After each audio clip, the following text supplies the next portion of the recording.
What's up, guys, and welcome to today's show. So, club football's over.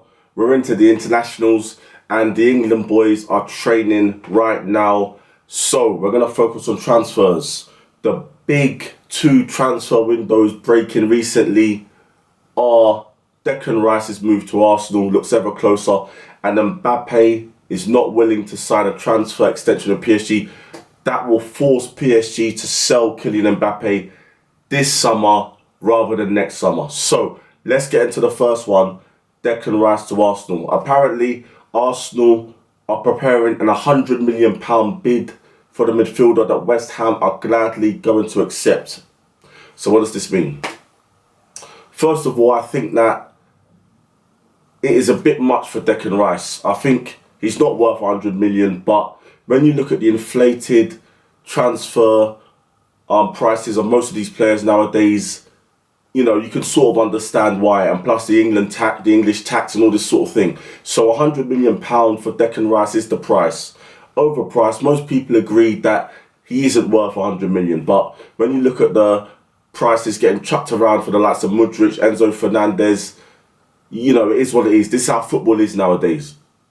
But there's no doubt that Arsenal are getting a very good player. Now, I have been one of Declan Rice's doubters throughout his career. I've always believed he's been a little bit overrated, but especially the end of last season when he was coming up with big goals, big performances, helping West Ham consolidate their Premier League survival, helping West Ham secure their first trophy in decades, the Europa Conference, in which he played a pivotal part. He did earn my respect. And not to mention the fact that he's a very young player. And I do believe with better coaching, that will help him reach his full potential. So I am glad for this transfer. So let's analyse it. Declan Rice will come into the team, and I assume the midfield will be Partey, Declan Rice and Martin Odegaard. Strong midfield, better midfield than last season. I do think that Rice is an upgrade to Granit Xhaka, but there's rumours that Granit Xhaka's going, so that leaves Arsenal with the problem of depth. If Partey, Rice or Odegaard get injured, then you have the likes of El Nene, Smith Rowe and Jorginho if he stays. Now, I do think Smith Rowe is the direct replacement for Granit Xhaka. I believe that the Arsenal coaching staff believe that Smith Rowe's ideal position would be in that number 8 role, that sort of attacking, defensive box-to-box midfield role that Xhaka was doing so well last season. And I believe that is his best position also. I think he has those attributes to perform very well in that position. And not to mention the fact that Smith Rowe is still so young and his ceiling is so high. So if he stays injury-free and he improves, we have a very good midfield there. So the depth still needs to be increased. It still needs to be improved. El Nene is a good squad player. He knows his role. He's happy to come in and do a job. I do think that Jorginho should be moved on, and we should be looking at the likes of Caicedo to come into midfield also. I think 2 midfield acquisitions are imperative for Arsenal to move forward and to try and keep pace with Manchester City. So if Caicedo was to come in with Declan Rice, that would leave us with Declan Rice, Caicedo, Partey, Odegaard, Smith Rowe, and that would be it. Yeah, so those 5 midfielders. Is that strong enough throughout the range of a season for Arsenal to compete on all fronts? Then I'll probably be thinking to keep Jorginho as well. So we would have Jorginho, El Nene, Caicedo, Declan Rice, Smith Rowe, Thomas Partey, Odegaard. No. So get rid of Jorginho and we'll still have 6 midfielders there. So it's going to be interesting to see how Arsenal play this. I'm sure Arsenal have a plan. I'm sure Arsenal have players that they want to get. I think Declan Rice is the priority. Once he's been got, they'll move on to their other targets. So it's going to be interesting to see how Arsenal play this. I think that 2 midfielders are important. I think that a right back is going to be important. I think we don't need a centre half. If we get a right back to compete with Tomiyasu, we can move Ben White into the centre back positions to compete with Saliba, who I hope signs a new contract. It looks like he will. And then we'll have Kivior and Gabriel competing for the left centre-back position. That moves us on to Tierney. If Tierney stays, I don't think we need a left-back. If Tierney goes, I think we need a left-back to compete with Zinchenko. And I do think we need a striker. So I think we need at least 3 players, top quality players. No, at least 4 players, 2 midfielders, 1 right back and a striker. And if Tierney goes, a 5th player, a left back. So Arsenal need at least 4 players, maybe 5, in order to keep the momentum going, the forward momentum going, and to keep this project, this process moving in the right direction. So more specifically, Declan Rice, this is a massive move for him. This is a step forward for his career. It's an ideal move for him. He gets to stay in London. He knows London. He gets to play in the Champions League. And he gets to play for a big club, which is Arsenal Football Club. So I'm excited about this move. I hope this move accelerates quickly and no one comes in and sabotages it and scuppers it. But I do think that Declan Rice to Arsenal will happen. And I think it's going to happen sooner rather than later. Mbappe not agreeing to extend his contract at PSG. Apparently this has made the PSG hierarchy very angry. They've basically told him, if you're not going to extend your contract, we're going to sell you this summer. So what does this mean? Because Mbappe is going to be worth a lot of money. And who can realistically afford him? Do Real Madrid have the budget to afford Kylian Mbappe? They're going to sign Jude Bellingham. They might sign Harry Kane. If they sign Harry Kane, are they going to sign Mbappe? If they sign Mbappe, are they going to sign Harry Kane? This is exciting stuff. There's rumours that Manchester United might come in for Kylian Mbappe. Does he want to move to Manchester United? I mean, they're in the Champions League. They're in a forward trajectory. But is that the move he wants? Newcastle.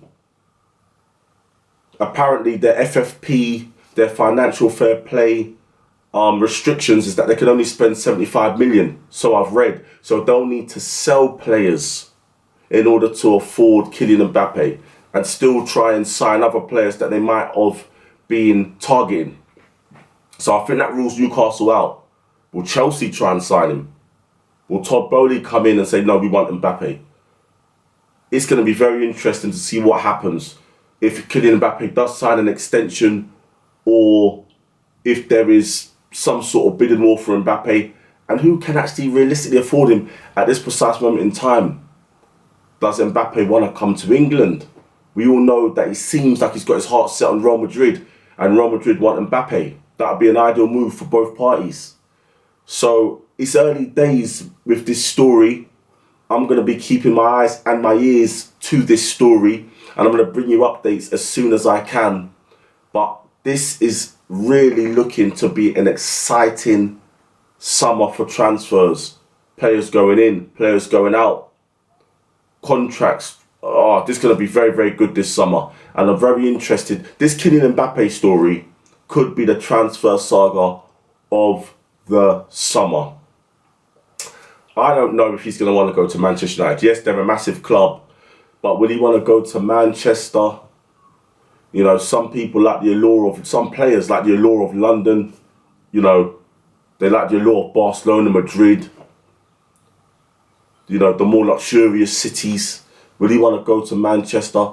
Many players have. But the situation of Manchester United's takeover, are they going to be taken over? Are they not? What's their budget? So that's all going to be up in the air. Will they try and sign Harry Kane? Are they going to be able to afford Mbappe? I'm going to be watching this with keen interest because this is exciting stuff. I'm going to bring it to you guys as soon as I know. Other more smaller transfers but still notable. Apparently Chelsea are interested in signing Caicedo, but the Chelsea transfer thing is going to be, you know, very long. There's going to be loads of players that they want to get out. Apparently they want to get rid of Kepa, Mendy, both their goalkeepers. Apparently they want to get rid of Koulibaly. He's been linked with Inter Milan. Their priority is a striker as well. They need someone that can put the ball in the back of the net. So Apparently Inter Milan want to keep Lukaku, so there's going to be a meeting with Chelsea and Inter Milan hierarchy to discuss Inter Milan keeping Lukaku and Koulibaly going to Inter and maybe Onana going to Chelsea. This is going to be very, very interesting stuff, and I'm interested to see what happens in that respect. And also, the last one I'm going to bring you today is James Maddison, his future. He is he's hot property. He's wanted by a lot of clubs, Spurs and Newcastle. Most notably, I was listening to some of the sports media and pundits saying what club's in a better position right now to attract a player like James Maddison.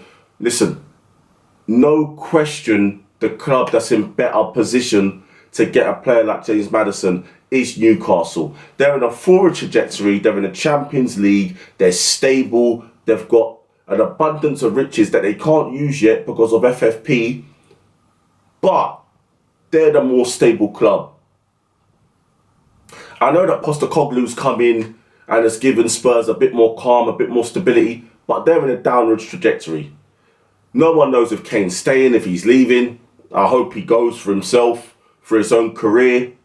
But Maddison should go most definitely to Newcastle United. Now, will he be the main man at Newcastle? I don't see any reason why not. He's a good player. He's a gifted player. They do have a lot of good midfielders like Guimaraes, Joe Linton, Willock. But as versatile, listen, players like Guimaraes and Willock, we know where they play. Centre midfield. That's where they play. Joe Linton is a bit more versatile. He can play up front. He can play on the right. He can play attacking midfield. He can play deep lying midfield. So he's very versatile, Joe Linton. But I do think a player like Maddison would help Newcastle greatly because of his ball playing capabilities and his forward thinking ability. Most definitely. Most definitely. But again, he would help Spurs because they've not had a player with his sort of attributes since Eriksen. They've not replaced Eriksen with his ball playing and forward thinking capabilities. But really, for Maddison, he needs to be looking at it and thinking, no, Newcastle is the better club to go to at this precise moment in time. You'll start, he'll get chances, play well, and your place will be consolidated.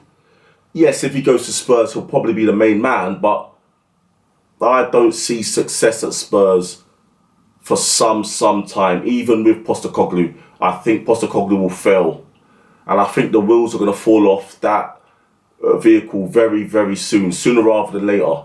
And yes, there's the fact that Spurs are in London and, Newcastle are Newcastle. But who cares? The allure of London, so what? He's going to a club that's in a more forward trajectory if he chooses Newcastle. And that would be Newcastle. Forget about the allure of London. Newcastle are in the Champions League. Newcastle are closer to more success. They're closer to winning trophies than Spurs. They're more stable. In terms of club size, they're about the same from my viewpoint. But Newcastle are going to go on to be a big club, a massive club, and Spurs are not. Newcastle have got the platform and they've built the foundations since the Saudis took over to be a big club. And they're going to be competing with the European Elite next season in the Champions League. Spurs ain't going to make Champions League next season. Most definitely not. So, Maddison, if there's two clubs that want you, there's probably more. But if it's out of Newcastle and Spurs, go to Newcastle. Bigger club, more ambition, and a brighter future. So guys, that's going to end it for today's video. I'll be back tomorrow for another one, more transfer news. So please have a blessed day. Please again, comment, smash the like, share and subscribe. And I'll see you tomorrow for another one. Peace.